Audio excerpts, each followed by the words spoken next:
It's okay to be sad.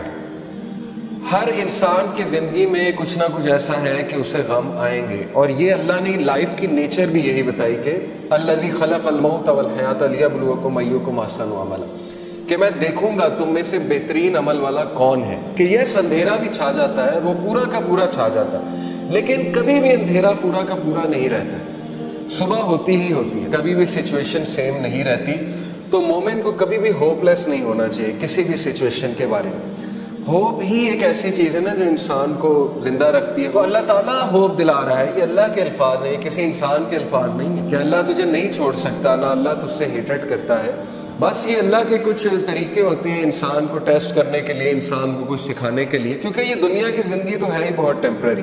اصل میں آخرت کی زندگی ہے، وہاں پہ آپ کا ریوارڈ جمع ہو رہا ہے. اللہ کے ہاں دیر ہو سکتی ہے لیکن اندھیر نہیں ہے. ٹھیک ہے نا، اس کی بہت سی حکمت ہے اس دیر کی. اللہ تعالیٰ پتہ نہیں آپ کو کیا ریمائنڈر دینا چاہ رہا ہے، آپ سے کیا آپ کو ٹھیک کرنا چاہ رہا ہے، آپ کے کون سے سکلز کو باہر لانا چاہ رہا ہے. اللہ کیا وہی نہیں جانے گا جس نے تمہیں تخلیق کیا ہے؟ کیا اس کو ہی نہیں پتا کہ تم کس سچویشن میں ہو، تم کس غم میں ہو؟ اللہ سے ہوپ لگائیں گے نا تو ایمٹی ہینڈ نہیں آئے گی. نو تو ہے ہی نہیں نا، ہوپ لیسنس تو ہے ہی نہیں اللہ کے یہاں. اس لیے یہ شیطان ہوپ لیس کرتا ہے بندے کو آ کے کہ جی تجھے تو یہ ملا ہی نہیں، پتہ نہیں اس کے بدلے اللہ نے کیا دینا ہے. تیرا رب تجھے اتنا دینے والا ہے انقریب کہ تو راضی ہو جائے گا. جو بندہ خود پین میں ہوتا ہے نا، وہ پھر دوسروں کی بڑی زبردست مدد کرتا ہے. تو غم کوئی بری بات نہیں ہے، ٹھیک ہے نا. غم کو سزا نہ سمجھے. غم جو ہے یہ تو روحانیت کی سیڑھی ہے. اس روحانیت کی سیڑھی پہ چڑھ کے انسان کا جو ہے وہ دل نرم ہوتا ہے، پھر وہ دوسروں کا غم فیل کرتا ہے اور پھر وہ دوسروں کے لیے کچھ کرتا ہے. دیکھیں نا، جن سے اللہ ناراض ہوتا ہے ان کو تو یہ سائن ہی نہیں ملتے، وہ تو فل مزے میں ہوتے ہیں. ان کو نہ کوئی مصیبت آتی، نہ کوئی پرابلم آتی. جیسے اللہ کے نبی صلی اللہ علیہ وسلم کو اللہ نے کہا کہ ان کا جو مزہ ہے، ان کا کھانا پینا، ان کی عیاشی آپ کو دھوکے میں نہ ڈالے.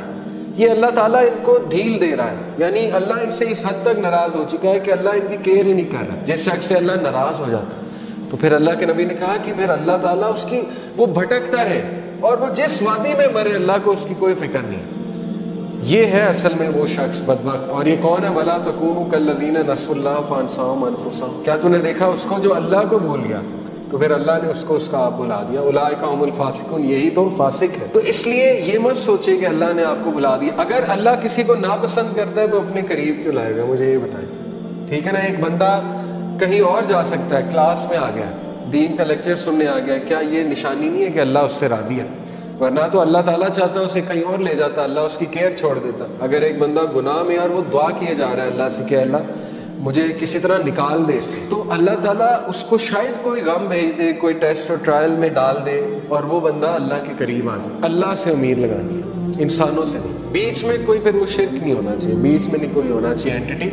ساری کی ساری امید اللہ تعالیٰ سے ہے. پھر آپ دیکھیں اللہ تعالیٰ جلد آپ کو ایسی چیز دے دے گا کہ آپ کا غم اللہ ہلکا کر